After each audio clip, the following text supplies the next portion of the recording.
Senior figures in China have said that because Australia has entered into the AUKUS agreement, that it is now a target for nuclear weapons. Do you think that's just bluff and bluster? I would call that bluff and bluster in that category specifically. From overseeing the most powerful naval fleet on Earth, How we doing? Good to see you. Richard Spencer prefers a quieter life these days. As former Secretary of the US Navy under Donald Trump, he watched China's military power and belligerence grow. But he's cautiously optimistic that tensions won't spill into all-out war.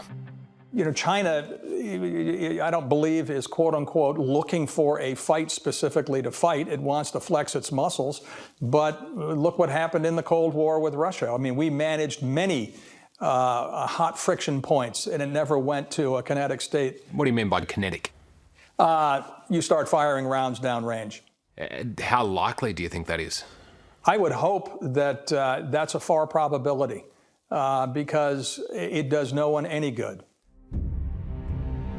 During the Cold War, mutually assured destruction prevented conflict as both sides feared the consequences of the other's nuclear arsenal. But Richard Spencer believes war will be prevented this time by a different threat of destruction: economic.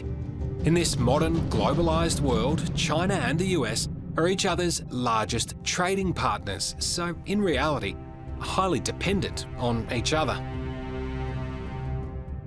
It's a very interesting symbiotic relationship when you trade and have very meaningful commodities traded with your competitor. You can't simply cut the line. You can't simply have some sort of knee-jerk reaction without unintended consequences. I guess that's where this situation is so unique compared to wars of past eras, because back then countries were self-sufficient, and now it is such a globalised economy that it's a completely different landscape. Completely different landscape. Financially intertwined, trade intertwined. That matrix that you described right there, the complexity of it, I would say is the safety gate for, all-out war. Australia's relationship with China is just as intertwined, and given that, the former head of the US Navy believes it might not be in our best interests to defend Taiwan militarily, even if we were morally opposed to any Chinese aggression. Is there an argument to say that perhaps it's not worth it for Australia and the United States to get involved in that? I'm simply a citizen, but I would have to ask the question of my, government leadership: can we think long and hard about this?